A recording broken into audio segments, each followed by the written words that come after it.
अच्छा, अभी टाइमिंग का सही हो गया क्या? नहीं, अभी नहीं हुआ एक्चुअली, मेरा आज छुट्टी है ना, तो मैं ही ज्वाइन कर ली। MWF में मेरी छुट्टी रहती है। MWF में क्लास होती है और TTS में छुट्टी होती है, तो TTS में मैं ज्वाइन कर लिया। चलो ठीक है। Okay. तो यहाँ पे कितने बच्चे हो गए, आ जाएंगे धीरे धीरे, हम स्टार्ट करते हैं, ठीक है। चलो चलो, फिर तो तुम्हें ज्यादा मुश्किल नहीं होगी जो मैं समझाऊंगी, है ना, यस क्योंकि मैम ने करवाया है तुम्हें थोड़ा बहुत, फिर भी कोई बात नहीं। तो अगर चलो मैं जब करवाऊंगी तब बताऊंगी। तो आज का जो हमारा रहेगा बायोमोलिक्यूल्स ही रहेगा, यस और मैम। बायोमोलिक्यूल्स में हम पढ़ने वाले हैं टॉपिक कार्बोहाइड्रेट, ठीक है, उसी से स्टार्ट करेंगे। Yes ma'am. तो कार्बोहाइड्रेट के बाद बच्चे मैं तुम्हें अमाइनो एसिड्स कराऊंगी, राइट। और अमाइनो एसिड्स के बाद मैं तुम्हें कराऊंगी प्रोटीन्स का रहेगा, और प्रोटीन्स ही है बेसिकली अमाइनो एसिड्स भी, ठीक है। उसके बाद तुम्हारा एंजाइम, हार्मोन्स तुम खुद कर लेना, हार्मोन्स आई थिंक बहुत छोटा सा, मैं तुम्हें उसका वो दे दूंगी, मतलब नोट्स दे दूंगी, उसमें से देख लेना। और न्यूक्लिक एसिड्स बहुत इंपॉर्टेंट है, जिसमें आप बेसिकली RNA DNA इनकी स्ट्रक्चर वगैरह, राइबोज ऑक्सीराइबोज ये सब देखते हो, वो थोड़ा ज्यादा इंपॉर्टेंट है। ग्वानिन का स्ट्रक्चर, थायमिन का स्ट्रक्चर, CBSE भी तो नहीं पूछा जाता। जो ये तुम्हारे स्ट्रक्चर है ना, साइटोसिन के, यूरेसिल के, एडेनिन के, ग्वानिन के, थायमिन के, वो तुम्हारे बोर्ड्स में नहीं आएंगे, लेकिन हाँ उसमें आते हैं, क्या नाम है, कॉम्पिटिटिव एग्जाम में इनसे क्वेश्चन आ सकता है। आपको मान लो स्ट्रक्चर बना के दे दिया जाए और पूछ लिया ये किसका स्ट्रक्चर है, थायमिन का है, यूरेसिल का है, तो वो स्ट्रक्चर करना ज्यादा इंपॉर्टेंट है। तो आपका बायोमोलिक्यूल्स में बच्चे 3 इंपॉर्टेंट पार्ट है, कौन से, एक कार्बोहाइड्रेट, एक अमाइनो एसिड और न्यूक्लिक एसिड। वाइटामिन भी बहुत इंपॉर्टेंट है, लेकिन वाइटामिन में तुम्हें पता है एक टेबल सी बना रखी है एनसीईआरटी वालों ने, और वहीं से क्वेश्चन आते हैं। अगर आपने PYQs देखे होंगे तो आपने एनालाइज किया होगा वाइटामिन से कैसे क्वेश्चंस आते हैं, वो टेबल करने हैं। वही सेम चीज मैं आपको कहूंगी, विटामिन से ए से ये डिसीज होती है, ये डिसीज होती है, वही सेम चीज आपको खुद भी करती है ना।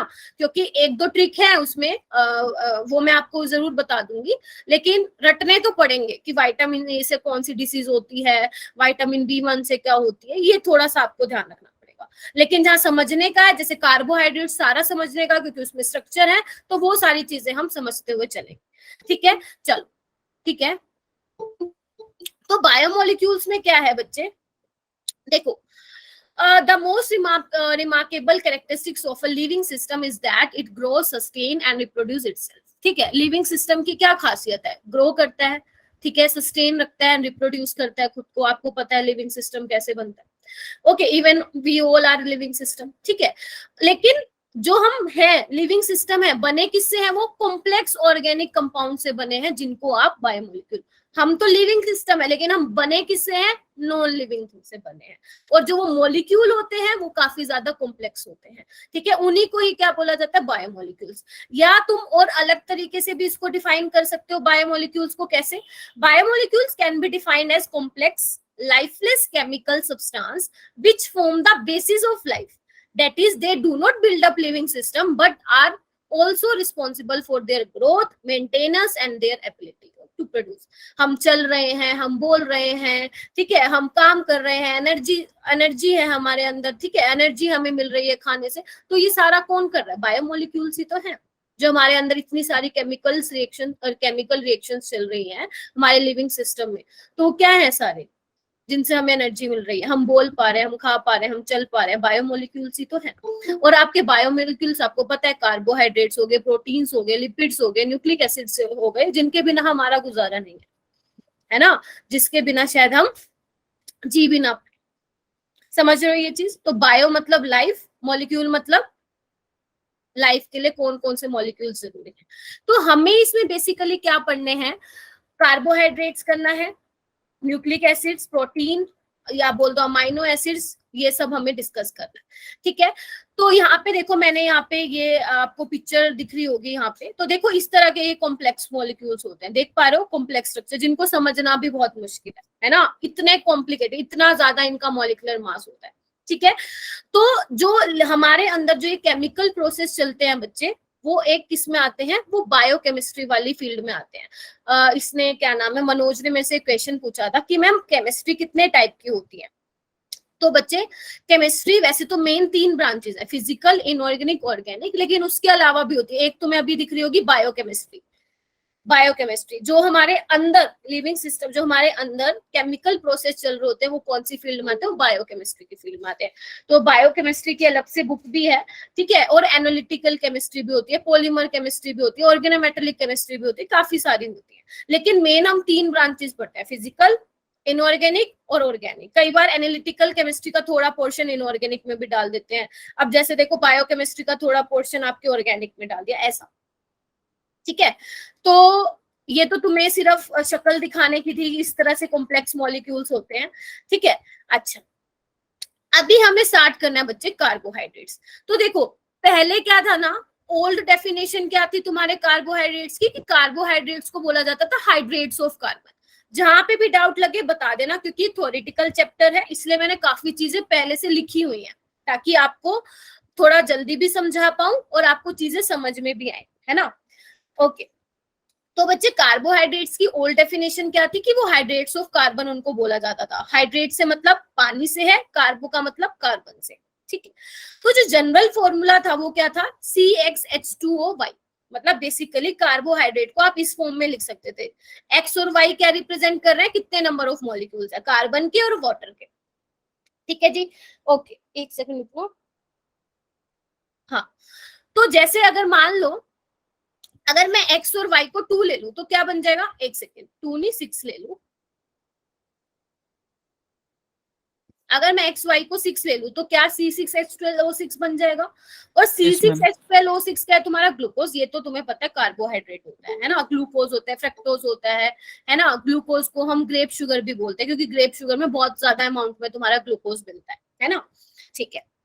मैंगोज में भी होता है, लीचीज में भी होता है, काफी सारी जगह आपको मिलता है, एप्पल में भी होता है, ठीक है। ओके, तो लेकिन ये तो थी ओल्ड डेफिनेशन की भैया कार्बोहाइड्रेट को हम इस फॉर्म में लिख सकते थे, लेकिन सारे के सारे कंपाउंड्स इस डेफिनेशन में फिट नहीं हुए थे। सारे के सारे कंपाउंड्स इस डेफिनेशन में फिट नहीं हुए थे। जैसे देखो, इस ये है आपका एक अगर मैं इसको कार्बोहाइड्रेट की फॉर्म में लिखूं तो C2H2O का होल ट्वाइस। देखने में तो आपको ये दिख रहा है कि ये कार्बोहाइड्रेट की फॉर्म में लिख रहा है, लेकिन एक्चुअल में ये क्या है, एसिटिक एसिड। और तुम्हें पता है acetic acid is not a carbohydrate, ठीक है। तो यानी कि डेफिनेशन यहाँ फेल हो गई।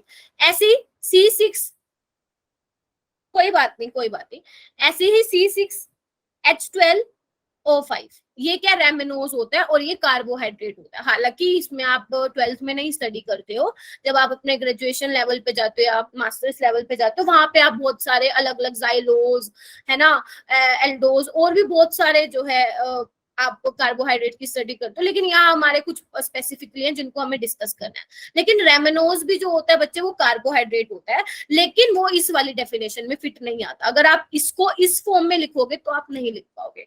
यानी कि कहने का क्या मतलब हुआ, जो हम पहले डेफिनेशन करते थे कार्बोहाइड्रेट की, कि हाइड्रेट्स ऑफ कार्बन, वो वाली डेफिनेशन को आप किसी के आगे नहीं बोलोगे। समझ रहे हो मेरी बात, वो वाली डेफिनेशन आप किसी के आगे नहीं बोलोगे। तो क्या बोलोगे, क्या सीखा है तुमने, कार्बोहाइड्रेट्स क्या होते हैं, कोई मुझे बताएगा। कार्बोहाइड्रेट्स की डेफिनेशन क्या बोलोगे फिर, बताओ। These are optically active polyhydroxyaldehydes or ketones or compounds which on hydrolysis polyhydroxyaldehydes ketones. These are also called. NCERT की बुक खोल के बैठे हो काजल। Yes ma'am. हाँ नोट स्कूल के। मैम याद तो होगा नहीं। मैम जो हाँ मैम बैठी है। मैम ने भी लिखवाया था एक डेफिनेशन बायोलॉजी में। मैम अच्छा, वो तो मैम वो डेफिनेशन हो सकता है इसके लिए। क्या बोला था एक बार मुझे बताओगे। Ma'am this compound are the polyhydroxy of aldose मतलब कि एल्डिहाइड एंड कीटोज मतलब कि कीटोन। यही होती है बेटा, सेम है जो हाँ, बायो में पढ़ा है ना, सेम है केमिस्ट्री में, उसकी तुम टेंशन ना लो। हाइड्रेट्स ऑफ कार्बन होता है पूजा, हाइड्रेट का मतलब वाटर से है, कार्बो का मतलब है कार्बन से। पहले बोला जाता था कि हाइड्रेट्स ऑफ कार्बन है। गुड इवनिंग, लेकिन ये डेफिनेशन फेल हो गई।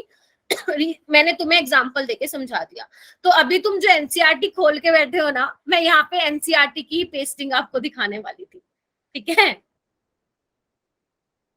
दिख रहा होगा सबको, दिख रहा है क्या। Yes ma'am. क्या लिखा हुआ है, ये बहुत अच्छा तरीका होता है, मुझे बहुत अच्छा लगता है। अगर वैसे तो एनसीईआरटी मुझे पर्सनली ना ज्यादा खास नहीं लगती है, क्योंकि ना बहुत कम एक्सप्लेनेशन दे रखी होती है एनसीईआरटी में। चाहे अगर आप फिजिकल केमिस्ट्री अगर करते हो एनसीईआरटी से तो कुछ ज्यादा सीखने को नहीं मिलेगा, बट बायोमोलिक्यूल्स मुझे पर्सनली एनसीईआरटी में से काफी अच्छा लगा है। मतलब काफी अच्छी चीजें दे रखी है, तो मैंने क्या किया, पेस्टिंग ही लगा दी यहाँ पे कॉपी पेस्ट करके, ताकि आपको समझ भी आए और थोड़ा हम जल्दी भी चले। तो देखो क्या लिखा हुआ है, a large number of their reaction have shown that they contain a specific functional group. ठीक है, बहुत सारी रिएक्शन में ये देखा गया कि जो आपके कार्बोहाइड्रेट्स है ना, उनमें कुछ स्पेसिफिक फंक्शनल ग्रुप होते हैं। देखो मत छोड़ना लाइनों को, यहाँ से क्वेश्चन बना हुआ है तुम्हारा जेई मेन का कि कौन से फंक्शनल ग्रुप होते हैं, कि कार्बोहाइड्रेट में कौन से स्पेसिफिक फंक्शनल ग्रुप होते हैं। देखो क्या लिखा हुआ है, केमिकली अगर हम देखें, मतलब जब हम उसका फॉर्मूला देखेंगे कार्बोहाइड्रेट का, तो क्या है, उसको कैसे डिफाइन किया गया है, कार्बोहाइड्रेट में be defined as optically active. Last की थर्ड स्लाइड कौन सी है बच्चा, मैंने अभी तक यही करवाया आई थिंक। अच्छा ये लो, ये लो, ले लो, ये मैं नोट्स में ऐड कर दूंगी, डोंट वरी।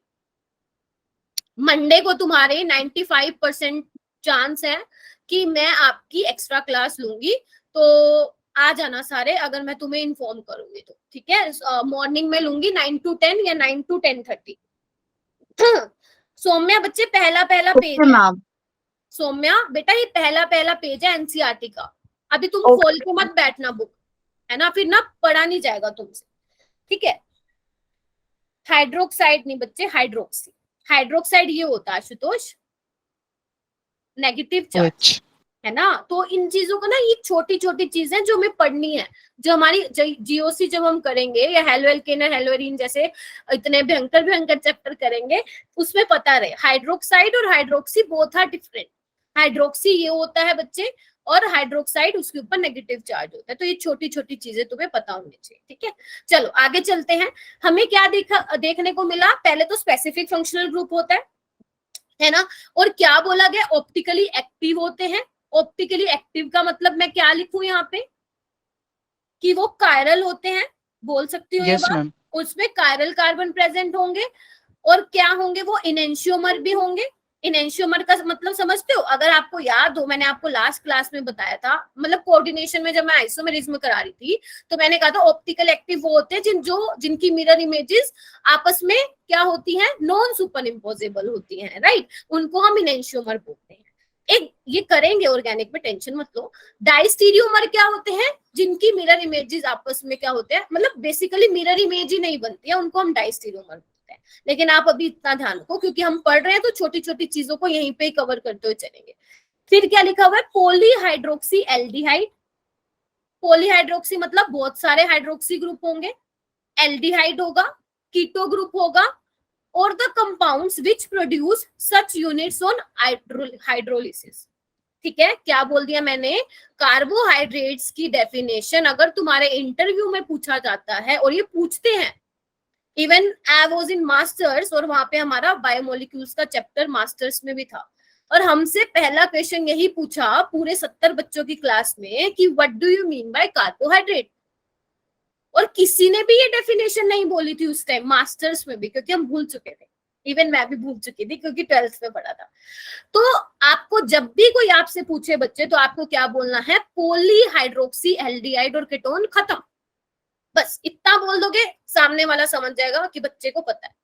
ठीक है, तो ध्यान रखना, पॉलीहाइड्रोक्सी एल्डिहाइड और कीटोन्स होते हैं। तो इसमें फंक्शनल ग्रुप कौन सा हो गया बच्चे, एक तो OH हो गया, एक CHO हो गया। CHO क्या होता है, एल्डिहाइड होता है, पता है ना, एल्डिहाइड। और कीटोन क्या होता है, CO,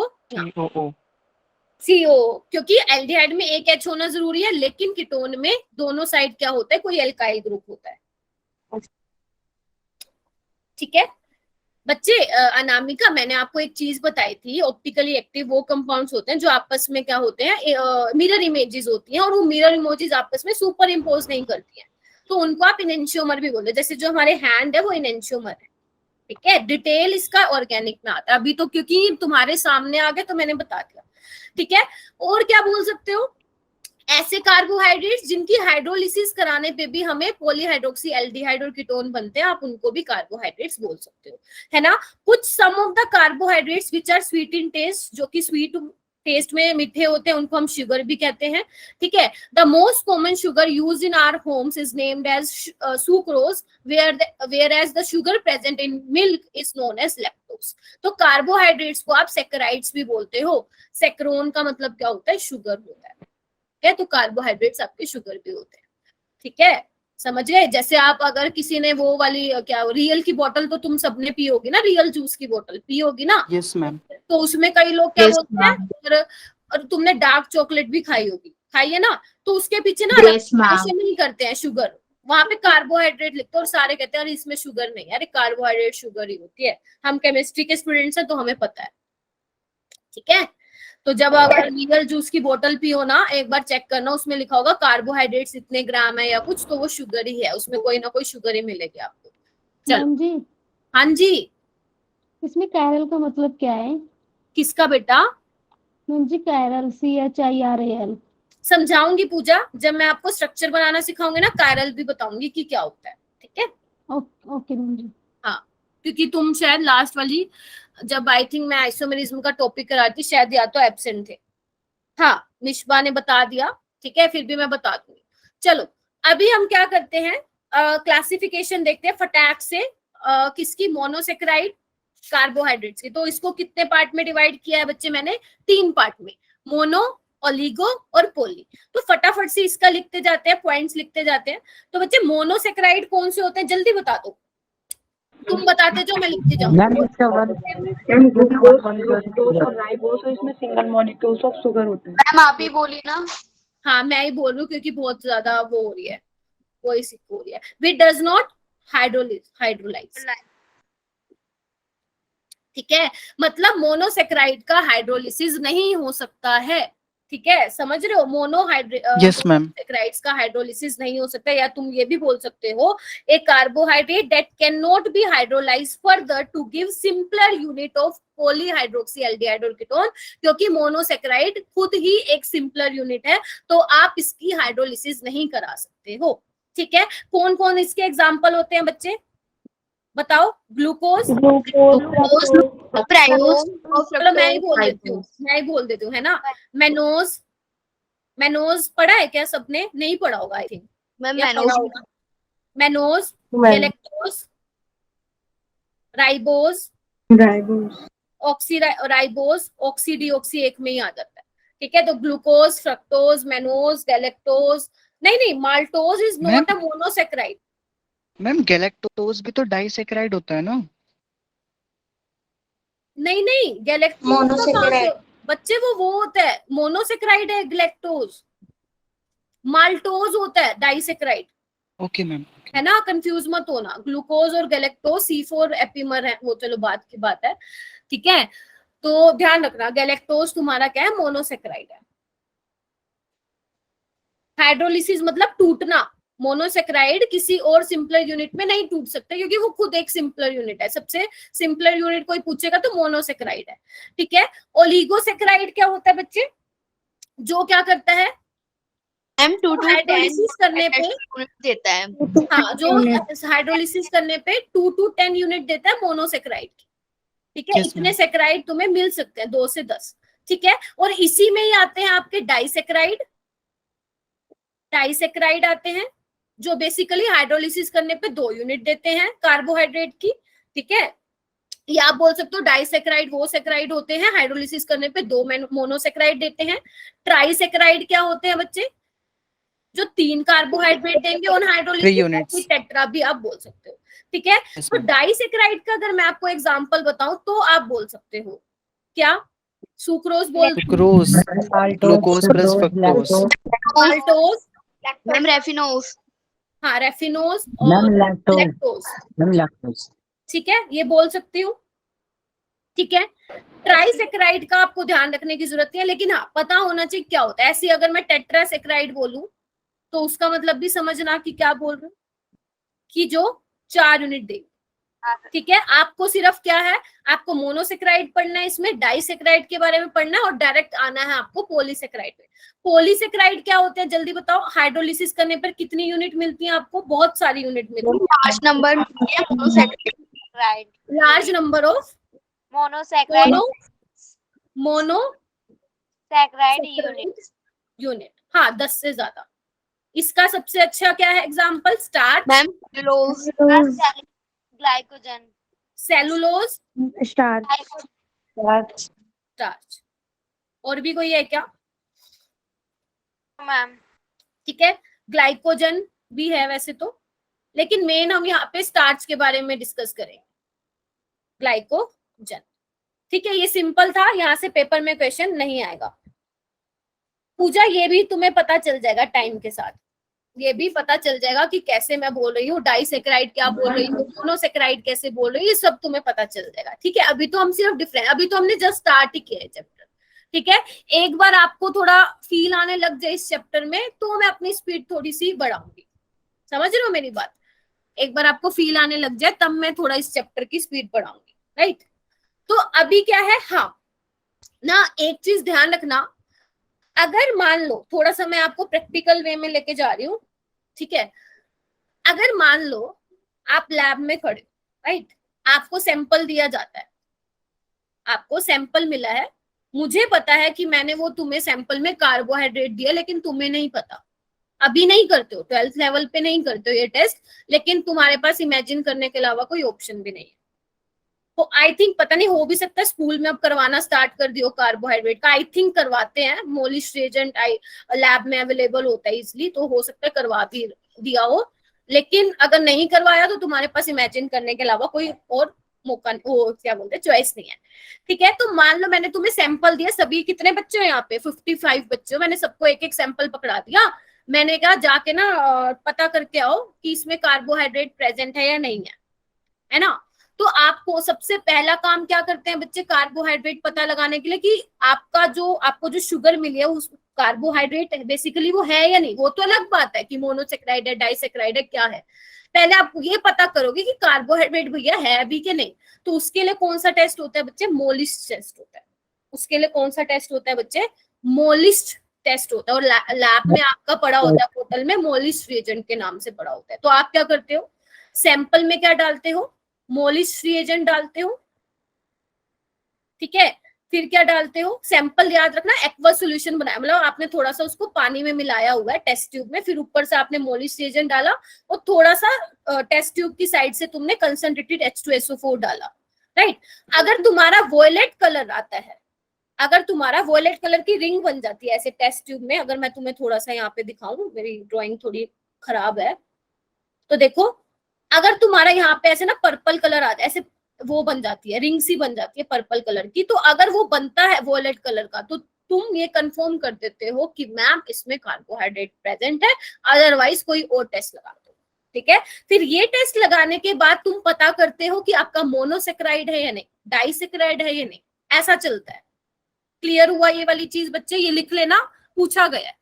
और भी टेस्ट है, मतलब और भी टेस्ट है, वो मैं टाइम के साथ बताऊंगी, लेकिन कार्बोहाइड्रेट को टेस्ट करने का सबसे जो फेमस टेस्ट है वो मोलिश टेस्ट है। हर लैब में, चाहे तुम ग्रेजुएशन कर लो चाहे तुम मास्टर्स कर लो, आप मोलिश टेस्ट ही परफॉर्म करते हैं फॉर टेस्टिंग फॉर कार्बोहाइड्रेट। आगे चलूं? कार्बोहाइड्रेट करने के लिए क्या हुआ बेटा? मैम और कोई टेस्ट भी होता है क्या इसके अलावा, मोलिश टेस्ट के अलावा? देखो, होता तो है ना, होता तो है, लेकिन जो बोलते हैं ना, ऐसे नहीं बोलते मनोज कि सबसे बढ़िया टेस्ट कौन देगा, समझ रहे हो? तो जो बाकी जो टेस्ट करते हो ना, होते तो है 2-3 और टेस्ट होते हैं, लेकिन जो आपका मोलिश रिएजेंट होता है वो अवेलेबल होता है। वो अभी नहीं बता रही, बताऊंगी आशुतोष। तुम लोग आगे क्यों चलते हो इतना, मेरे को तो समझ नहीं आता। मैम जी, हाँ, अब जैसे ये मोलिश रिएजेंट है, तो इसमें हाँ। ऐसा चीज ऐसा होता क्या है कि हमें पता चल जाता है कि इसमें ये कार्बोहाइड्रेट ही है? रिएजेंट है बेटा, रिएजेंट। रिएजेंट आप कुछ नहीं कर सकते कि इसमें ऐसा ही क्यों है। रिएजेंट का सिर्फ हम काम पता कर सकते हैं कि इसका ये काम है, उसके अलावा कुछ नहीं बेटा, समझ रहे हो? मोलिश टेस्ट क्यों बोला गया? क्योंकि मोलिश रिएजेंट है ना? तो रिएजेंट का हम सिर्फ काम बता सकते कि भैया ये काम करता है। हमने यही क्यों लिया, इसके पीछे तो भैया हमारे पास जिसने बनाया होगा ऐसा कुछ, उसको ही पता होगा कि क्यों लिया हमने। ठीक है, हम तो भैया ये बता सकते हैं कि ये रिएजेंट है और इसका ये काम है, बस, और कुछ नहीं बता सकते। ठीक है, तो मैम जी जो पॉपुलर इसके साथ प्लस कंसंट्रेशन H2SO4 मतलब इसका मतलब मोलिस रिएजेंट जैसे आपने डाला बच्चे टेस्ट ट्यूब में, उसके साथ आपने ट्यूब की साइड से थोड़ा कंसंट्रेटेड H2SO4 भी मिलाया। अगर आपका वॉयलेट कलर आ जाता है तो बच्चे वो कार्बोहाइड्रेट, जो मैंने आपको सैंपल दिया है ना उसमें कार्बोहाइड्रेट प्रेजेंट है। अभी मैंने ये नहीं बताया कि कौन सा कार्बोहाइड्रेट प्रेजेंट है, उसके लिए आप अलग टेस्ट करते हो, जैसे आप बोलते हो ना फैलिंग सोल्यूशन, ये सब वो हम देखें डिटेल में। ओके हम मैम कहाँ जी। पढ़ेंगे ये सारा, जब हम एल्डिहाइड कीटोन में पढ़ेंगे। अभी मैं ऊपर से बताऊंगी कि फैलिंग वैलिंग ये सब जब एल्डिहाइड कीटोन पढ़ेंगे, क्योंकि बेसिकली वो एल्डिहाइड और कीटोन के लिए टेस्ट होता है, राइट। तो वो सब हम डिटेल पढ़ेंगे aldehyde ketone and carboxylic acid में, क्योंकि अभी कार्बोहाइड्रेट में आ रहा है तो फिर हमें थोड़ा सा ज्यादा डीपली जाने की जरूरत है, ऊपर से पढ़ेंगे। ये लो भाई स्लाइड देख लो, सब एनसीईआरटी है, मैं एनसीईआरटी से बाहर नहीं जा रही हूँ। जो इंपॉर्टेंट चीजें हैं जो एनसीईआरटी में नहीं है वो मैं आपको बताऊंगी, अदरवाइज आप एनसीईआरटी को फॉलो कीजिए इस चैप्टर के लिए। आगे चलो, उसके बाद आता है बच्चे रिड्यूसिंग शुगर क्या होता है। एक बार मैं बच्चों के रिप्लाई देख लूँ ना, कहीं पता चले। क्या सिलेबस में नहीं है बच्चे? नहीं, अंकुश क्या पूछ रहे हो, क्या सिलेबस में? Ma'am mechanism. ना ओ मैकेनिज्म अगर पूछा चाहिए ना मैं फोटो खींच के भेज दूंगी, डर मत जाना बस उस मैकेनिज्म को देख के। मैम जी यस भेज मैम, देना, नहीं वही मैंने डरूंगी। कहा आउट ऑफ सिलेबस है। अगर किसी को मैकेनिज्म देखना है तो प्रदीप की बुक में देख सकता है, अदरवाइज मुझे टेक्स्ट कर देना, मैं तुम्हें भेज दूंगी। ठीक है मैम जी भेज देना। ठीक, अरे नंबर भेज देना मुझे तुम्हारा नंबर थोड़ा ना याद है, मुझे टेक्स्ट कर देना, मैं भेज दूंगी। अच्छा ठीक है, उसके बाद रिड्यूसिंग शुगर क्या कौन होते हैं? देखो रिड्यूसिंग मतलब रिड्यूसिंग एजेंट है ना। तो रिड्यूसिंग एजेंट का मतलब क्या होता है? जो दूसरों को रिड्यूस करे और खुद को ऑक्सीडाइज करे, ऐसा ना। तो कार्बोहाइड्रेट क्या करते हैं? रिड्यूस करते हैं फैलिंग सॉल्यूशन को। मैम मोनो और डाइसैकेराइड होते हैं ना रिड्यूसिंग शुगर तो। हाय राम, तुम तो मेरे को एक काम करो, तुम लोग पढ़ा लो। मैंने अभी बताया है क्या बेटा कुछ? मैं तो अभी स्टार्ट ही कर रही हूँ। हाय भगवान, एक काम करो, फिर क्यों समझ रहे हो तुम में से? चैप्टर कर लेते, तुम्हें सबको इतने अच्छे से आता है तो। हाँ जी बोलो। रिड्यूस फैलिंग सॉल्यूशन और रिड्यूस टॉलरेंस रिएजेंट। अभी के लिए आपको रट्टा मारना है, क्योंकि तुम्हारे पास ना कोई ऑप्शन है, और मैं समझाने लगी तो ऊपर से जाएगा, कहोगे मैम ये ऑर्गेनिक है, ये क्या है? क्योंकि ये सब हम कहाँ पढ़ते हैं? फैलिंग सॉल्यूशन देखो दो होते हैं, कॉपर सल्फेट के सॉल्यूशन होते हैं फैलिंग। चलो थोड़ा बता देती हूँ, फिर तुम कहोगे मैम फील ही नहीं आ रही। तो फील लेना है हमें इस चैप्टर का, क्योंकि अभी तो मैं धीरे धीरे कराऊंगी। बस बस बस बस हो गया। मैं बोल सकती हूँ किसी को, तुम लोग मत बोलो, ठीक है?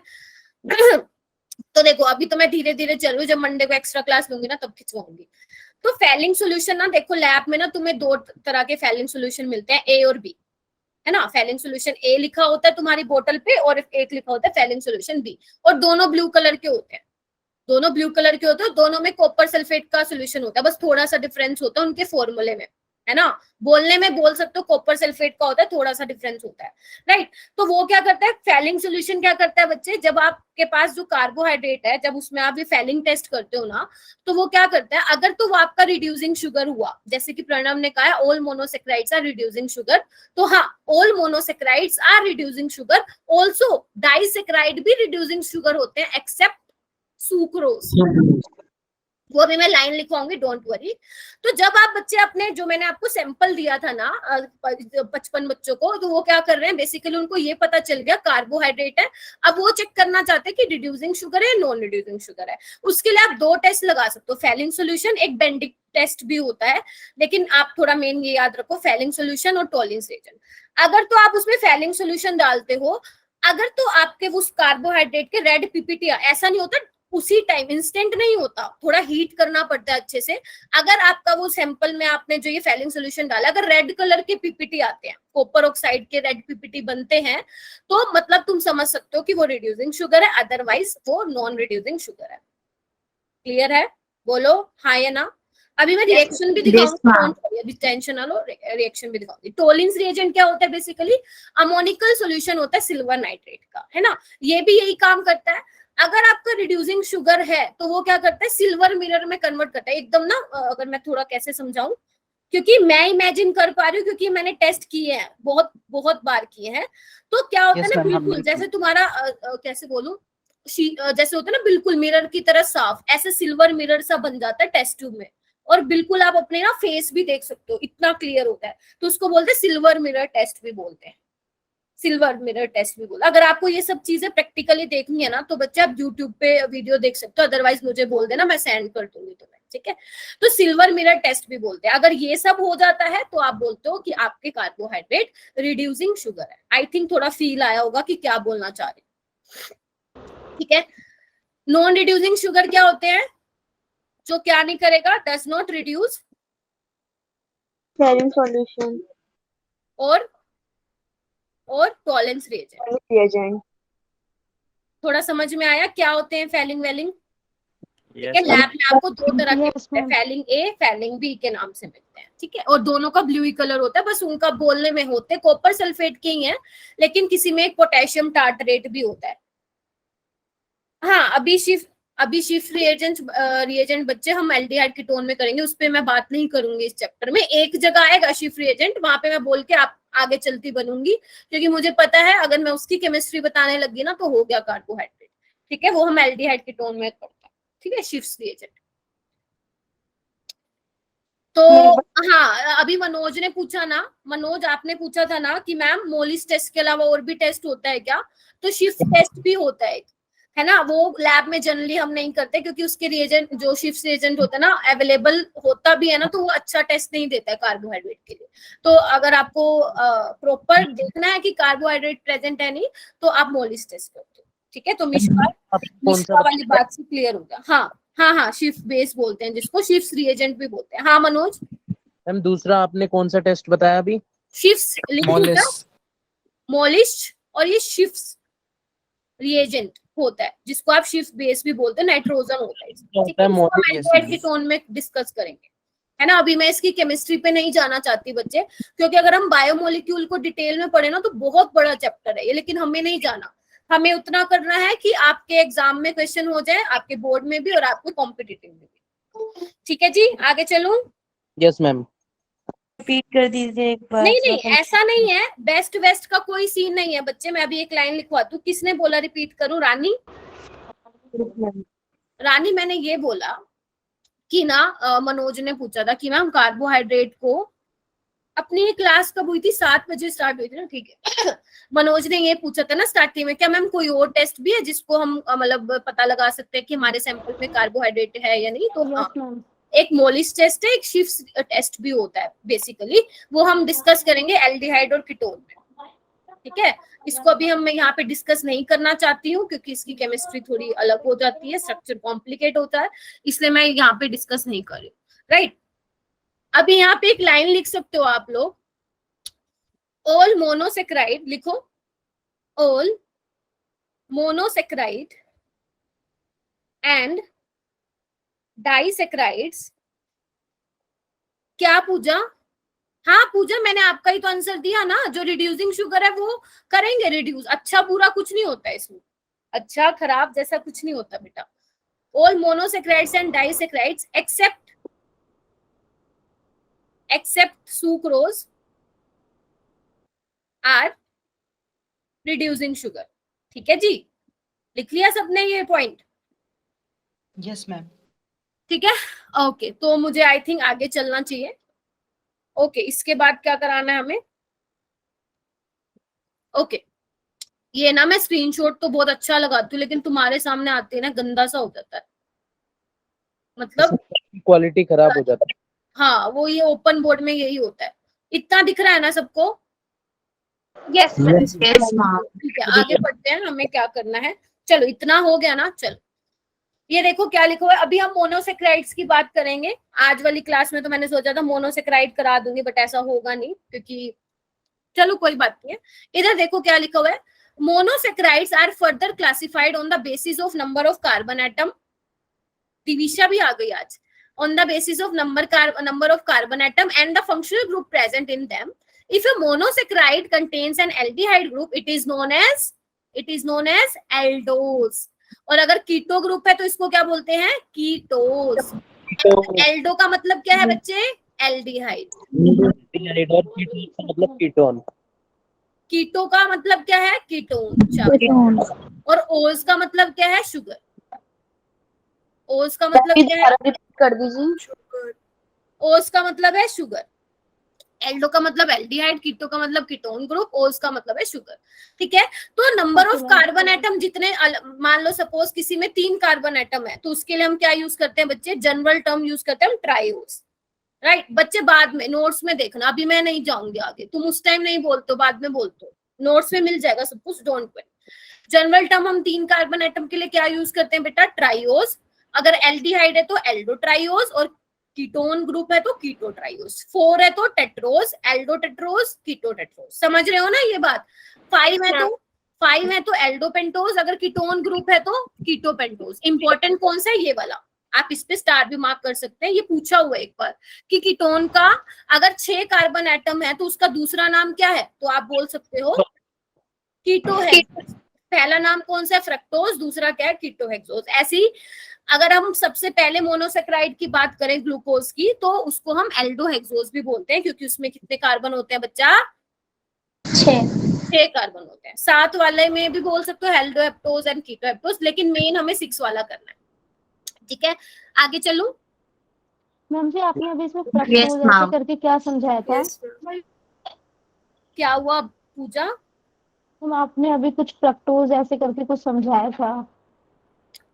वो बाद में भी रिपीट करूंगी बेटा, मैं फिर बोल रही हूँ, सारे अपने थ्योरेटिकल चैप्टर है, प्लीज अपना कहीं और ध्यान मत लगाओ, कान खोल के बैठे रहो सारे, क्योंकि थ्योरेटिकल चैप्टर है यहाँ मैं कराती जाऊंगी। मैंने बहुत सारे ऐसे एनसीईआरटी के स्क्रीनशॉट लगा रखे हैं यहाँ पे, ठीक है, तो उसको देखते जाओ, समझते जाओ कि मैम बोल क्या रही है ना।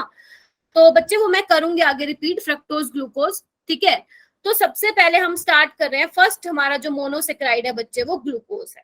ठीक है, क्योंकि ग्रेप शुगर में इसका अच्छा खासा अमाउंट मिलता है, तो इसको कई बार ग्रेप शुगर भी बोल दिया जाता है। ठीक है, हाँ जी बोलो। को अच्छा हाँ, मुझे ये बताओ कि पॉलीसेक्राइड्स जो होते हैं, क्या उनको शुगर बोलते हैं, नॉन शुगर बोलते हैं? मैम जो नॉन शुगर कहते हैं। Non sugar.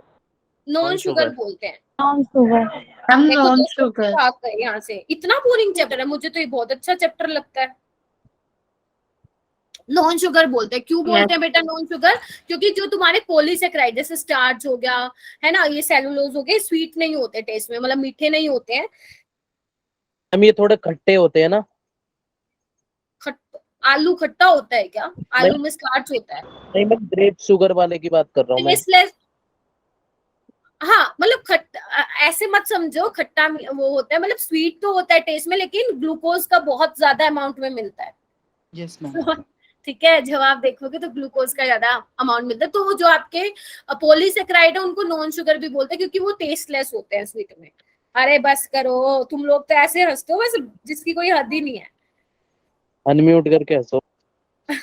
हाँ तो मैं बताती हूँ, मिशबा बेटा अभी आ रही हूँ, जब मैं एक्स्ट्रा क्लास लूंगी ना, मैं तुमसे ही सारी चीजें पूछूंगी। मैं देखो मैं नहीं पढ़ाऊंगी मंडे को, तुमसे पढ़वाऊंगी एक एक बच्चे को, जिन्होंने आज मैंने सबके नाम नोट डाउन कर लिए, जिन्होंने मेरे आगे आगे बोला है, मतलब मिशबा ने भी बोला है, प्रणव ने बोला है, मंडे को उनकी बारी लगाऊंगी मैं। चलो बताओ, चलो हाँ मिशबा बताओ, सुक्रोज कैसे प्रिपेयर कर सकती हूँ मैं ग्लूकोज सुक्रोज से? जल्दी बताओ, तुम ही बता दो, क्योंकि मैं बायो की स्टूडेंट तो नहीं हूँ, है ना, मेरे से ज्यादा तुम जानते होगे। जल्दी बताओ, मैं सुक्रोज से कैसे बना सकती हूँ ग्लूकोज? जल्दी बताओ, आज तो मैं तुमसे ही पूछती हूँ ना।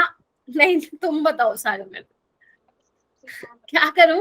सुक्रोज की अगर मैं बच्चे हाइड्रोलिसिस कराती हूँ, हाइड्रोलिसिस आप एसिडिक कंडीशन में कराते हो राइट? वैसे तो आप नॉर्मली अगर लैब में करवाते हो ना, तो आप HCl ही लेते हो, कई बार H2SO4 की प्रेजेंस में भी करवाते हो। तो जब सुक्रोज की हाँ अल्फा नाम है ना आपका, और सॉरी अल्पना, सॉरी अल्पना, मेरे को कहाँ से अल्फा बीटा याद आ गया आज। हाँ अल्पना बोलो। हमें याद नहीं है। हाइड्रोलाइसिस कराएंगे डाइल्यूट HCl के साथ, तो ग्लूकोज एंड फ्रक्टोज में टूट जाएगा। ठीक है, ओके ग्लूकोज ग्लूकोज और फ्रक्टोज में टूट जाएगा, ठीक है। तो ग्लूकोज आप ऐसे भी ले सकते हो। अभी अमिश्वा ने बोला था मैम सुक्रोज जो होती है इनवर्ट शुगर भी होती है, तो क्या कोई मुझे बता पाएगा सुक्रोज को इनवर्ट शुगर क्यों बोलते हैं? मैम क्योंकि वे लीवो होती है। अच्छा सामिया है, मुझे लगा आज नहीं आई है। चलो मैं थोड़ा सा बता देती हूँ, वैसे मैं आपको सुक्रोज में बताने वाली थी। देखो जो आपका फ्रक्टोज है ना वो लीवो रोटेटरी होता है। आपको पता है डेक्स्ट्रो रोटेटरी और लीवो रोटेटरी मैंने आपको आइसोमेरिज्म में समझाया था, वो एक्सपेरिमेंट से पता चलता है पूजा बेटा, जब लैब में आप प्रैक्टिकल करते हो ना उससे पता चलता है बेटा, ठीक है। फिर आप टेस्ट लगा लगा के देखते हो क्या ये ग्लूकोज है। बड़ा मतलब ना कार्बोहाइड्रेट के जब तुम टेस्ट करोगे ना बहुत मजा आता है, पता करते हो बहुत, मतलब बेसिकली ना बहुत बोलते हैं ना की प्रेजेंस एक बार में पता नहीं लगा सकते कि तुम ग्लूकोज है, बहुत सारे टेस्ट करने, इवन मुझे याद है 4-5 घंटे लग जाते हैं पता लगाने में कि अरे ग्लूकोज है या नहीं है इसमें। तो बहुत लंबा चलता है ये प्रोसीजर। अभी तो हम पढ़ने में तो बहुत आसान लग रहा है, जब लैब में करते हैं ना नानी याद आ जाती है पता करने में कि कौन सा हो। फिर हम पता है उसको माइक्रोस्कोप से भी देखते हैं, अगर मान लो हमारे सैंपल में ग्लूकोज है ना हम डेरिवेटिव बनाते हैं, वो आपको भी सिखाऊंगे यहाँ पे, ओसाजोन के नाम से होता है, उसको बोलते हैं ओसाजोन डेरिवेटिव, आपको सिखाएंगे। अभी कुछ बच्चों के ऊपर से जा रहा होगा बट ठीक है सुन लो। तो अगर हमें क्या होता है ना वो टेबल सी बनी होती है लैब में, अरे बोलने दो मुझे, टेबल से बनी होती है लैब में, तो ना उसमें टाइम लिखा होता है। तो जब हम ओसाजोन डेरिवेटिव बनाते हैं ना तो हम उसका हमारे हाथ में वॉच होती है और हम देखते हैं कि वो कितनी देर में बना, फिर उसका कितनी देर में बनाना वो हम उस टेबल से मैच करते हैं कि वो कितनी देर में बना, और उसके आगे ना टाइम के आगे लिखा होता है कि कौन सा कार्बोहाइड्रेट है। ग्लूकोज जो है ना, ग्लूकोज का जो ओसाजोन है वो बनता है 2 मिनट में, 2 से 4 मिनट में बनता है। तो हमें बिल्कुल नजरें टिका के रखनी पड़ती थी कि कितने टाइम में बन रहा है, ठीक है। वो बन गया ना, फिर हमें क्या करना पड़ता था, टीचर को उसका स्ट्रक्चर भी दिखाना पड़ता है, क्योंकि एक्चुअल में तो हम ये बनाते हैं ना, सॉरी अभी जो मैं आपको सिखाऊंगी तो मैं ये सिखाऊंगी CHO HOH ये सब सिखाऊंगी, लेकिन एक्चुअल में ग्लूकोज कैसे दिखता है वो हम माइक्रोस्कोप से देखते हैं। जो हमारे पास आया ना उसको माइक्रोस्कोप से देखते तो सुंदर दिखता है ग्लूकोज, ठीक है। तो मुझे आज भी याद है, अभी कितने साल की 3 साल पहले की तो बात है।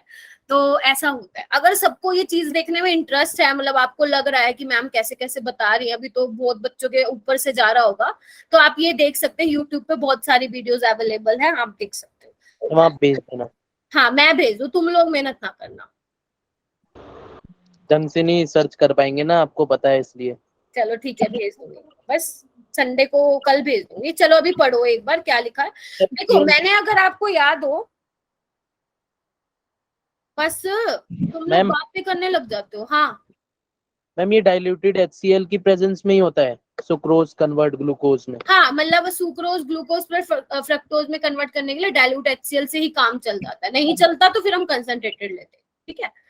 अच्छा तो अगर आपको याद हो आइसोमेरिज्म में ना मैंने थोड़ा सा डेक्स्ट्रो और लीवो के बारे में बताया था, आपको याद है? मैंने कहा था अगर आपका कोई ऑप्टिकली एक्टिव कंपाउंड है तो जब आप उसको उसमें पोलैरिमीटर नाम के इंस्ट्रूमेंट में जब आप उस सैंपल ट्यूब में डालते हो तो वो क्या करता है, प्लेन पोलराइज्ड लाइट को 2 डायरेक्शन में घुमाता। मैं बिल्कुल अंदर तक नहीं जाऊंगी, मैंने पहले बताया था, ठीक है। और ज्यादा डिटेल में पढ़ना है तो हम ऑर्गेनिक में पढ़ेंगे, ठीक है।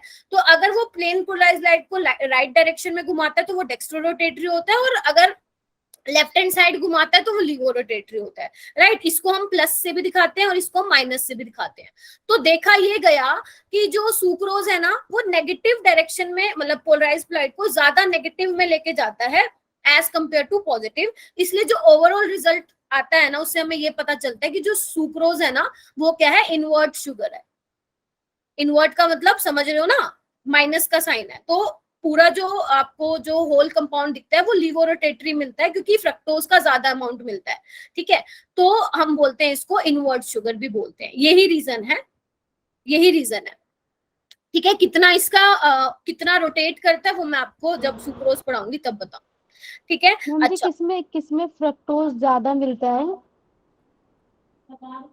मतलब बच्चे प्लेन पोलराइज्ड लाइट जब राइट हैंड साइड जो आप पोलैरिमीटर में, अरे तुम उस क्लास में नहीं थी क्या आइसोमेरिज्म वाले में?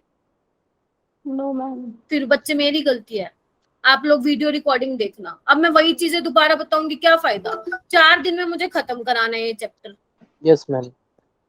देखना वो वीडियो रिकॉर्डिंग, क्या मैंने पूरा इंस्ट्रूमेंट बताया, इंस्ट्रूमेंट का नाम बताया नहीं था जैसे मैम आप बस यहाँ पे ये बता दो, जैसे फ्रक्टोज की मतलब अमाउंट ज्यादा मैम किस चीज में, बस ये पता करना है। किस फ्रक्टोज की अमाउंट ज्यादा मिलती है, और अगर ज्यादा मिलती है तो आपका वो नेगेटिव में जो वैल्यू है वो ज्यादा मिलेगी, और अगर नेगेटिव में वैल्यू ज्यादा मिलेगी तो उसको हम बोलते हैं इनवर्ट शुगर।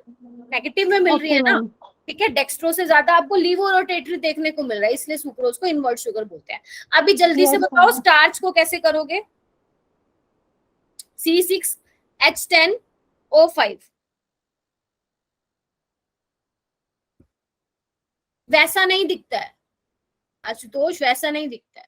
जैसे तुम CHO दिखते हो ऐसा दिखता है क्या ग्लूकोज? घर पे तो तुम्हारा पाउडर फॉर्म में होता है ना। वो एक्सपेरिमेंटली पता किया गया कि ग्लूकोज का ऐसा स्ट्रक्चर होता है। जब मैं आगे आपको करवाऊंगी स्ट्रक्चर ऑफ ग्लूकोज में वो, ठीक है। तुम लोगों का कुछ नहीं हो सकता भाई। हम ये C6H10O5 लिखा है ना? हाँ C6H10 मैं बताऊंगी आप लोगों को, रुक जाओ, तुम लोग मेरे को आगे बढ़ने ही नहीं दे रहे तो मैं कैसे बताऊंगी तुम्हें। कि क्या अभी मैंने एविडेंस बता दिए। बुक कभी बायोमोलिक्यूल उठा के पढ़ा है तुमने? बुक में से एविडेंस पढ़े हैं कभी? अगर पढ़े होते तो मुझसे क्वेश्चन ना पूछते तुम लोग। अभी मैं एविडेंस बताऊंगी बेटा, कि एविडेंस देखे गए कि ग्लूकोज का स्ट्रक्चर ये होता है। तुम प्रिपरेशन में ही बोले जा रहे हो मैम ये कैसे होगा, ऐसे चलेगा क्या काम? मैम मैं फॉर्मूला पूछ रहा था क्या लिखा है। आपकी बात नहीं करेंगे। C6H10O5 बेसिकली ये क्या होता है बच्चे, आपका पॉलीसेकेराइड होता है, इसलिए मैंने यहाँ पे N लगाया है, ठीक है। जब आप इसकी हाइड्रोलिसिस कराते हो तो क्या होता है, तुम लोग बहुत आगे चलते हो मेरे से, ये मैंने देख लिया तुम लोगों को। जब आप इसकी हाइड्रोलिसिस कराते हो तो आपको क्या मिलता है, N यूनिट ऑफ मिलता है। करना पड़ता है बेटा, क्लास में पूछ के दिखाओ ना ये सब चीजें, ठीक है। ग्लूकोज की मैम बताएंगे ही नहीं। N यूनिट ऑफ ग्लूकोज मिलता है। हाँ क्या मैम जी, क्या मैं कह रही हूँ मैम बताएंगे ही नहीं क्लास में। अच्छा मैम बताती नहीं है क्योंकि वो इसमें नहीं बताती बच्चे। जैसे अभी मैंने भी काम बताया तुम्हें, जो आशुतोष का आंसर था वो मैंने कहाँ दिया, क्योंकि मैं वो आगे कराऊंगी बच्चे। जब अगर आपको ऐसा लगता है ना कि मैम ने मतलब सारा करा दिया फिर भी हमें वो चीज नहीं बताई, तो बच्चे पूछा करो, समझ रहे हो। थोड़ा बहुत इरिटेट कर देता है एक टीचर को, है ना। तो अगर आप स्टार्च की हाइड्रोलिसिस कराते हो तो बच्चे आपको क्या मिलता है, N unit of glucose. Ashutosh आज बुक में पेज नंबर मैं बता देती हूँ, पेज नंबर 405 पे देखना, तुम्हें मिल जाएगा तुम्हारा आंसर, ठीक है। तो N यूनिट ऑफ ग्लूकोज मिलता है, तो आप स्टार्च से भी बच्चे क्या कर सकते हो, ग्लूकोज आपको मिल सकता है, राइट। तो ये दो प्रिपरेशन है, ध्यान रखना पेपर में नहीं पूछी जाती है। आगे आओ। अभी देखो यहाँ पे क्या है, ये सबको दिख रहा है स्क्रीनशॉट, या इसको थोड़ा और बड़ा करूं मैं? देखना दिख रहा है, ठीक है मैम, क्लियर है मैम। अच्छा क्लियर है, तो मेरे को थोड़ा छोटा ही करना पड़ेगा। यस मैम क्लियर है। चलो ठीक है मैम एक सेकंड बैक। देखो क्या लिखा हुआ है बच्चे। अभी मैं बेसिकली आशुतोष के क्वेश्चन पे आ रही हूँ जो उसने कराया था। देखो क्या लिखा हुआ है, स्ट्रक्चर ऑफ ग्लूकोज देखना अब हमें, जो आशुतोष ने पूछा मैम जो ये बुक में प्रिंटेड है ये हमें कैसे पता चलेगा कि ये स्ट्रक्चर है, क्योंकि एक्चुअल में जब आप बच्चे माइक्रोस्कोप से देखते हो ना वैसा नहीं है। ये तो हमें सिर्फ बेसिकली, क्योंकि हम थ्योरेटिकली पढ़ रहे हैं तो हम वो तो स्ट्रक्चर देखेंगे नहीं ना जो हम बेसिकली लैब में प्रैक्टिकली देखते हैं। तो अब यहाँ पे हमें कैसे पता चला कि ये स्ट्रक्चर आया ग्लूकोज का, इसके कुछ एविडेंसेस मिले हैं जो हमें पढ़ना है। रिएक्शंस करा के देखी गई, फिर उन रिएक्शन से पता चला अच्छा ग्लूकोज में एल्डिहाइड नाम का भी ग्रुप होता है, अच्छा ग्लूकोज में 5 वो भी होते हैं हाइड्रोक्सी, अच्छा ग्लूकोज में क्या हाइड्रोक्सी ग्रुप भी होता है। तो ये कुछ यहाँ पे जो है ये कैसे पता चला, एक्सपेरिमेंटली पता किया गया, ठीक है। चलो ये देखो क्या लिखा हुआ है, glucose is an aldohexose is also known as dextrose. ये लाइन सबको समझ में आ गई बच्चे? ग्लूकोज को क्या बोलते हैं, एल्डोहेक्सोज बोलते हैं, और इसको डेक्सट्रोज भी बोलते हैं। क्यों? क्योंकि ग्लूकोज क्या होता है बच्चे, डेक्स्ट्रोरोटेटरी होता है ना। बोल सकती हूँ ना ये मैं?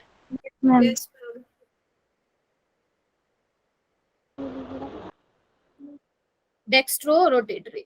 आशुतोष आप पर्सनली मुझे टेक्स्ट करना, वहां पे मैं आपको समझा दूंगी, ठीक है। यहाँ पे मैं नहीं इतना करा सकती हूँ आपको। मैम जिसमें डेक्स्ट्रोज मतलब क्या है? डेक्स्ट्रो रोटेटरी है बच्चे। मैम डेक्स्ट्रोज मतलब डेक्स्ट का मतलब डेक्स्ट्रोरोटेटरी, ओज का मतलब शुगर बेटा। अच्छा अच्छा ओके। ठीक है, it is the monomer of the large carbohydrate namely star cellulose. It is probably the most abundant organic compound on earth. It was assigned the structure given below on the basis of following evidences. बेटा जब किसी के Ashutosh evidences दिए जाते हैं ना, आप अपनी मर्जी का कुछ और नहीं लिख सकते हो, यही स्ट्रक्चर है बच्चे। किसी चीज का आप एविडेंस देते हो तो मतलब वो पूरा पहले देखा गया, रिसर्च हुई है उस पे कि यही स्ट्रक्चर बनता है। आपने कभी ग्लूकोज का कहीं और स्ट्रक्चर देखा है क्या, कुछ और बताओ मुझे, कहीं और देखा है क्या कोई स्ट्रक्चर? तो अभी देखो बेटा तो पहला बच्चे क्या है, पहला एविडेंस क्या है, ये देखा गया ये देखा गया। देखो मैंने क्या लिखा है, वॉज फाउंड टू बी, जब मैं लिखती हूँ ना तो समझ जाया करो वो चीजें एक्सपेरिमेंटली देखी गई हैं। एल्डोहेक्सोज का मतलब होता है बच्चे एल्डिहाइड ग्रुप है, 6 कार्बन है, और ओज का मतलब शुगर है। देखो its molecular formula was found to be C6H12O6। ठीक है, तो ये देखा गया कि जो ग्लूकोज का फॉर्मूला था, मॉलिक्यूलर फॉर्मूला, वो क्या था, C6H12O6। ठीक है, अभी मैं क्या कर रही हूँ बच्चे, आपको ना ये बना के दिखा रही हूँ स्ट्रक्चर। एक्चुअल में क्या था, पहले नहीं पता था कि स्ट्रक्चर क्या था, क्योंकि बेसिकली उसी के लिए तो हम एविडेंस देख रहे हैं ना। तो ये, लेकिन हम पढ़ते वक्त मैं आपको ये दिखा रही हूँ कि यही स्ट्रक्चर है, लेकिन बेसिकली हम एक्चुअल में कर क्या रहे हैं, हम रिएक्शन करवा करवा के ये पता लगा रहे हैं कि इस ग्लूकोज का स्ट्रक्चर ये होता है। समझ गए मैं क्या बोल रही हूँ? Yes ma'am. चलो आगे चलते हैं। तो एक बार जल्दी से ग्लूकोज के स्ट्रक्चर को मैं समझा देती हूँ।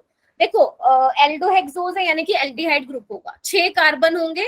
ठीक है, तो देखो ना एल्डिहाइड ग्रुप है, और ध्यान रखना 4 इसमें हाइड्रो आपके क्या होते हैं, 5, 1 2 3 4 5 हाइड्रोक्सिल ग्रुप होते हैं, राइट। और देखो ध्यान रखना, जो ये देखो ना 1 2 3 4 5 6, जो यहाँ पे थर्ड वाले कार्बन है ना, उसमें ध्यान रखना कि जो OH है वो लेफ्ट हैंड साइड आता है। आई थिंक ग्लूकोज का तो सबको याद हो गया होगा, अब तक आपने प्रैक्टिस भी की होगी बनाने की, तो आपको ध्यान रखना है जो थर्ड वाला कार्बन है, ये कार्बन दिखा रही हूँ मैं, जो थर्ड वाला कार्बन है उसमें जो OH है बच्चे वो लेफ्ट हैंड साइड में आएगा, बाकी सारा सेम रहेगा। ठीक है, अच्छा अभी इसकी रिएक्शन किससे करवाई तुमने बेटा, इसकी रिएक्शन करवाई तुमने HI से, रेड फॉस्फोरस की प्रेजेंस में, जैसे यश ने बोला था, आप ये भी लिख सकते हो रेड फॉस्फोरस। ठीक है, तो क्या होगा, ये क्या होता है बच्चे, HI क्या होता है, अच्छा रिड्यूसिंग एजेंट होता है। अच्छा क्या होता है, रिड्यूसिंग एजेंट। रिड्यूसिंग एजेंट क्या होता है, जो दूसरों को रिड्यूस करे और खुद को ऑक्सीडाइज। तो रिड्यूस किसको करेगा बेटा, वो ग्लूकोज को करेगा। और अगर ग्लूकोज को रिड्यूस करेगा, रिडक्शन का मतलब क्या होता है, loss of oxygen and gain of hydrogen. इतना क्लियर है सबको? Yes ma'am. तो यानी कि यहाँ पे देखो हर केस में क्या होगा, ये सारे O निकल जाएंगे, सारे O निकल जाएंगे, और उसकी जगह पे क्या लग जाएगा, H लग जाएगा। देख पा रहे हो सारे? और यहाँ पे आपको क्या मिलता है, N-हेक्सेन मिलता है। क्या मिलता है बच्चे, 1 2 3 4 5 6। तो ये क्या देखा गया, एक्सपेरिमेंटल देखा गया कि अगर हम C6H12O6 वाले मॉलिक्यूलर फॉर्मूला को, जाइलिन ये होता है बेटा, तुम लोग तो भाई बहुत अलग चलते हो, जो करवाते हो वो तो पढ़ते ही नहीं, ये होता है जाइलिन। जाइलिन कहाँ से पढ़ रहे हो भैया तुम अब यहाँ पे, हे भगवान। चलो ठीक है, 5 6 आपको क्या मिलता है, N-हेक्सेन। तो जब प्रैक्टिकली देखा गया बच्चे, जब HI के साथ रिएक्शन करवाई गई हाइड्रोजन आयोडाइड के साथ, तो देखा गया C6H12O6 जो है हमें N-हेक्सेन मिल रहा है। तो बेटा इससे देखा क्या गया, N-हेक्सेन का मतलब से क्या एविडेंस मिला उनको, कि जो सारे कार्बन हैं वो एक लाइन में लगे हुए हैं, जैसे इसमें मैंने दिखाया ना आपको 1 2 3 4 5 6। देख पा रहे हो सारे? Yes ma'am. Yes ma'am. आपको कुछ नहीं करना, O को हटाना है, HH लगाना है। वो इतना आपसे वो तो पूछेंगे नहीं, मैकेनिज्म तो ये करना नहीं है इसमें, लेकिन आपको हाँ ये पता होना चाहिए कि रिएक्शंस आपसे पूछी जाती है। उसके बाद बच्चे यहाँ पे आओ, जो आप एक सेकेंड, हाँ, तो जो आपका थर्ड एविडेंस था वो ये था कि जब आप ग्लूकोज को हाइड्रोक्सिल अमीन के साथ ट्रीट कराते हो, अब इसका नाम सुन लो सारे, हाइड्रोक्सिल अमीन, इसका नाम क्या है, NH2OH का मतलब बच्चे क्या है बच्चे, हाइड्रोक्सिल अमीन है। तो इसको देखो मैं आपको समझाने के लिए ना इसको थोड़ा सा अलग सा लिखती हूँ, ऐसे लिख दूं, कोई दिक्कत बताओ? नो ऑक्साइम नहीं है बेटा, ऑक्साइम नहीं है। तो क्या करते हो यहाँ पे देखो, यहाँ से क्या निकाल दो तुम, पानी निकाल दो, सिंपल सी बात है। जितने भी अगर हम एल्डिहाइड कीटोन भी करेंगे ना, वहां पे बहुत सारी रिएक्शंस आएंगी, तो आपको क्या करना है, पानी निकाल दो यहाँ से। और जैसे ही पानी निकालोगे क्या बनेगा यहाँ पे, देखो ना, C डबल बॉन्ड NOH, और बाकी नीचे का एज इट इज लिख दूं क्या मैं, CHOH4 और CH2OH। इसका नाम क्या होता है बच्चे, ये ऑक्साइम बना है, ग्लूकोज का ऑक्साइम बना है। ठीक है, तो इससे क्या पता चला, ऑक्साइम बनने से ये पता चला बच्चे कि आपके ग्लूकोज में कार्बोनिल ग्रुप प्रेजेंट है, क्योंकि हाइड्रोक्सिल अमीन के साथ कार्बोनिल ही रिएक्ट कर सकता है, कोई और रिएक्ट नहीं कर सकता, राइट। इसी का एक और एविडेंस भी देखा गया कि अगर आप ग्लूकोज के साथ बच्चे हाइड्रोजन साइनाइड की रिएक्शन कराते हो, तो आपको पता है कैसे होती है रिएक्शन, थोड़ा सा बता दूं क्या आपको, मैकेनिज्म इसका ऐसा है ना, साइनाइड के न्यूक्लियोफाइल, ऑक्सीजन इलेक्ट्रोनेगेटिव है, अपनी तरफ इलेक्ट्रॉन को पुल करेगा, कार्बन पे पॉजिटिव अटैक मारेगा, तो क्या मिलेगा बच्चे, आपको क्या मिलेगा, देखो ना, OH HCN यही मिलेगा, और बाकी क्या है, एज इट इज का एज इट इज रखोगे, 1 2 3 4 CH2OH। इसको क्या बोलते हैं, ग्लूकोज का ये क्या है बच्चे, साइनोहाइड्रिन है, साइनोहाइड्रिन। ठीक है। तो इससे भी बच्चे ये पता लगा कि HCN की रिएक्शन आप एल्डिहाइड कीटोन में बहुत सारी देखोगे, तो इससे भी क्या पता चला कि आपके ग्लूकोज में क्या है, कार्बोनिल ग्रुप प्रेजेंट है। जब 8-10 होगी मुझे बता देना, मैं तुम्हें छोड़ दूंगी, ठीक है। उसके बाद बच्चे, ऑक्साइम मतलब क्या होता है, ये होता है बेटा, ये वाला, इसको बोलते हैं ऑक्साइम, ऑक्साइम ग्रुप, ओके ठीक है, ओके मैम। ठीक है। चलो, साइनोहाइड्रिन क्यों बोला, देख पा रहे हो ना, OH और CN लगाओ। आगे देखो, इसका फोर्थ एविडेंस क्या देखने को मिला, जब बच्चे आपने ग्लूकोज को ब्रोमीन वाटर के साथ ट्रीट कराया ना, आपको ध्यान रखना है, ये है,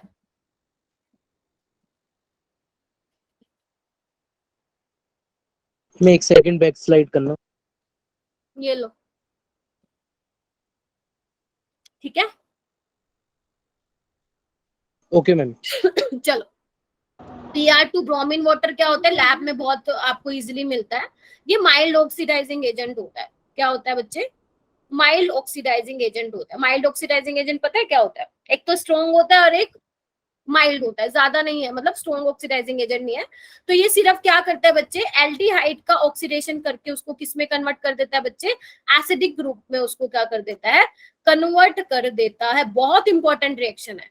क्या करता है ये, अभी लर्न करो, माइल्ड ऑक्सीडाइजिंग एजेंट की वजह से ये क्या करता है, सिर्फ एल्डिहाइड ग्रुप को एसिडिक ग्रुप में कन्वर्ट कर देता है। और इसका नाम आपको पता होना चाहिए, ग्लूकोनिक एसिड। ये डायरेक्ट पूछते हैं पेपर में, क्या नाम है बेटा इसका, ग्लूकोनिक एसिड, ठीक है। फिफ्थ वाली प्रॉपर्टी क्या है, इधर देखो, हम ग्लूकोज की रिएक्शन कराते हैं एसिटिक हाइड्राइड, इनके दर्शन कर लो, ये आपको दिखेंगे एल्डिहाइड कीटोन वाले चैप्टर में, आपको ये दिखेंगे एल्डिहाइड कीटोन में। तो बेसिकली बच्चे क्या होती है रिएक्शन, देखो जितने भी OH ग्रुप है ना, इसका मैं मैकेनिज्म अभी नहीं करा रही हूँ, आपको कंफ्यूज हो जाओगे, मैं नहीं चाहती कि तुम कंफ्यूज हो जाओ, बाद में कराऊंगी। बेसिकली एसिटिक हाइड्राइड में क्या होता है बच्चे, OH की जगह क्या लग जाता है, ये लग जाता है OCO-CH3, और ये बाहर निकल जाता है। जब आपको मैं ऑर्गेनिक करवाऊंगी ना, तो मैं आपको बताऊंगी कि जो ये वाला ग्रुप है OAC इसको बोलते हैं, OAC यहाँ पे लिख देती हूँ मैं छोटा सा, ये क्या होता है तुम्हारा बच्चे, एसिटाइल ग्रुप होता है, राइट, एसिटाइल ग्रुप होता है, इसको हम लिखते हैं OAC लिखते हैं, और ये बहुत अच्छा लिविंग ग्रुप होता है। तो बेसिकली जब आप इसकी रिएक्शन करवाते हो ना, ऐसे होती है इसकी रिएक्शन, ठीक है। अभी मत करो, मतलब कंफ्यूज हो जाओगे, बस मैं बता रही हूँ, ठीक है। तो क्या होता है, O के साथ क्या लग जाता है, CO-CH3 लग जाता है, और ये बाहर निकल जाता है। तो बेसिकली आपके पास जितने OH है ना, सारी जगह ये लग जाता है। तो कितने OH हैं बच्चे, कितने OH हैं बता दो,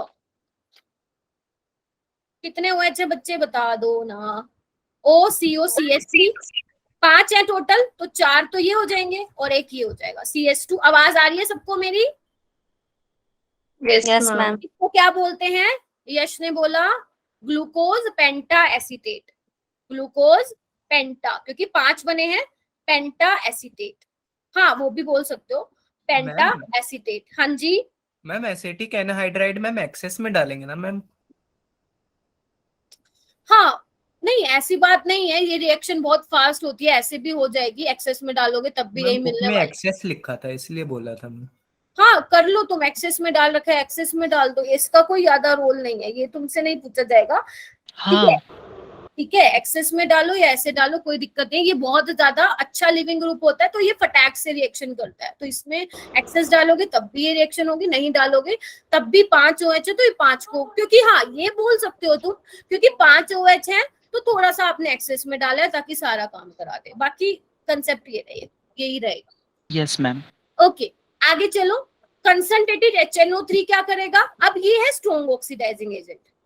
ये क्या है बच्चे? Strong oxidising agent.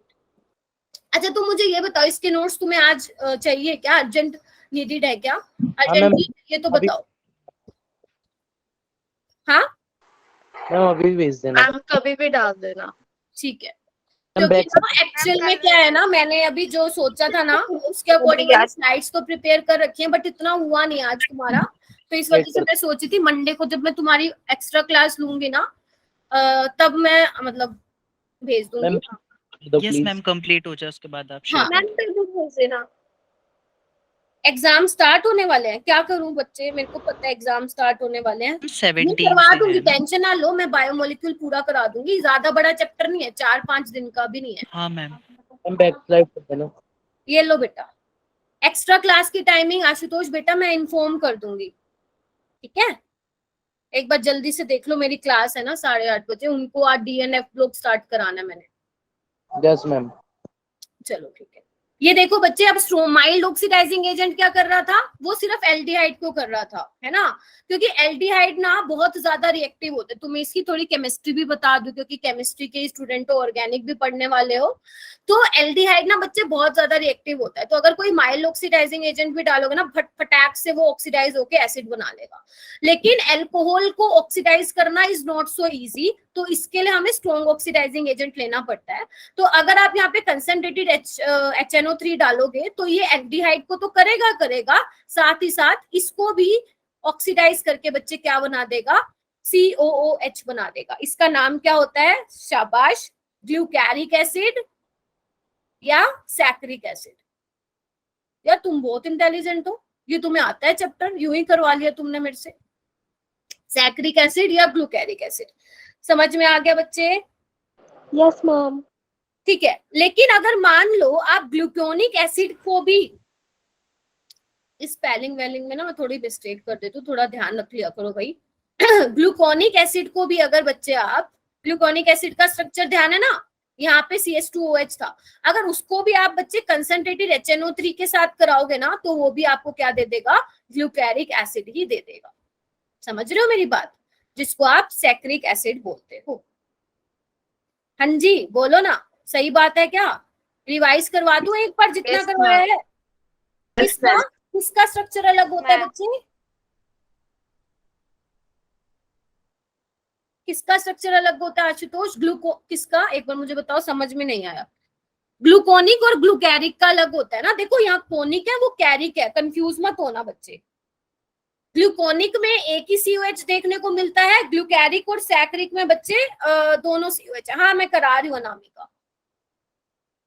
ये देखो एक बार ये देख लो, तुम लोग पूछ रहे थे ना कि मैम ये बता दो, देखो ऐसी रिएक्शन होती है फैलिंग सॉल्यूशन के साथ, देखो बच्चे ऐसी सॉल्यूशन होता है, सॉरी ऐसी रिएक्शन होती है, देख पा रहे हो?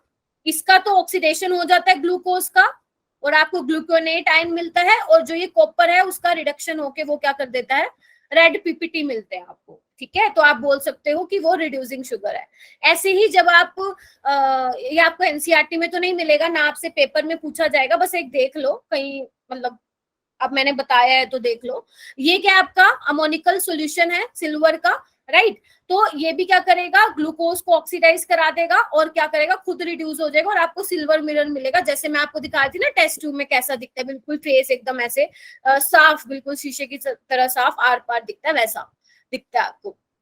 वो नहीं होता अपना क्या बोलते हैं, एल्यूमिनियम फॉइल यूज नहीं करते अपा चपाती के लिए, है ना? वैसे ही कलर का आता है। आई थिंक अब थोड़ा इमेजिन कर पा रहे हो। चलो ठीक है, ये ओसाजोन वाली रिएक्शन है, ये फिर मैं एक्स्ट्रा क्लास में करवाऊंगी, नहीं लूंगी तो फिर देखते हैं। एक बार फटाफट देख लेते हैं क्या करवाया मैंने आज। तो ये तो सिंपल बायोमोलिक्यूल की डेफिनेशन कराई है मैंने आपको, ठीक है, क्या होता है।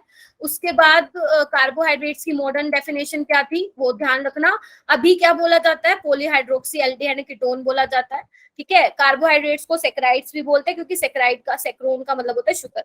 फिर हमने देखा मोनोसेक्राइड, ओलिगोसेक्राइड और पॉलीसेक्राइड को हमने डिफरेंशिएट किया। मोनोसेक्राइड को हाइड्रोलिसिस नहीं कर सकते हो आप, हाइड्रोलिसिस उसका नहीं करा सकते क्योंकि वो अपने आप में ही क्या बोलते हैं सिंपलर यूनिट होती है। ओलिगो 2 से 10 मोनोसेक्राइड देते हैं जिसमें हमने डाई, ट्राई और टेट्रा देखे। पोली वाले 10 से ज्यादा देंगे जैसे सेलुलोज, स्टार्च, ग्लाइकोजन, गम्स भी होती हैं। मोलिस टेस्ट फेमस है, वो आप ध्यान रखना। वॉयलेट कलर का कॉम्प्लेक्स रिंग मिलती है टेस्ट ट्यूब में। रिड्यूसिंग शुगर वो होते हैं जो फैलिंग सोल्यूशन को रिड्यूस करते हैं और टॉलिंस रिएजेंट को नॉन रिड्यूसिंग नहीं करते हैं। सारे मोनोसेक्राइड और disaccharide except sucrose reducing sugar होते हैं। फिर मैंने बताया कि based on the number of carbon atom उनके नाम अलग अलग बोले जाते हैं। आपको मेन ध्यान रखना है एल्डोहेक्सोज और कीटोहेक्सोज क्या होता है। फिर हमने प्रिपरेशन देखी, सुक्रोज और स्टार्च से आप बना सकते हो ग्लूकोज।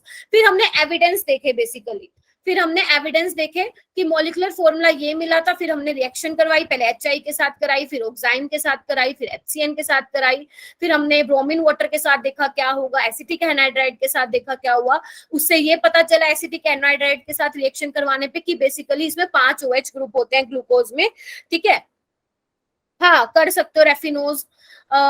उसके बाद HNO3 करवाने से हमें क्या पता चला कि दोनों का ऑक्सीडेशन हो रहा है। तो इससे ये पता चला कि एक CH2OH ग्रुप नाम का भी प्राणी यहाँ पे प्रेजेंट है, ठीक है। तो ध्यान रखना ग्लूकोनिक और ग्लूकैरिक अलग अलग होते हैं, सेम नहीं होते हैं, राइट। और ये आपको जो मैंने समझाया था वो मैंने यहाँ पे लिख दिया ताकि आपको कभी देखो नोट्स को तो थोड़ा ध्यान आ जाए। बाकी हम ओसाजोन नेक्स्ट क्लास में पढ़ेंगे। ये कुछ मैंने NCERT का, फिर हम स्ट्रक्चर देखेंगे तो करेंगे नेक्स्ट क्लास में इसको। आई होप कि समझ में आया होगा आज वाला लेक्चर। इसके नोट्स में आज आपने बहुत अच्छा समझाया। अच्छा, ठीक है। Yes ma'am. अच्छा चलो ठीक है। अभी हमें ना बहुत अच्छे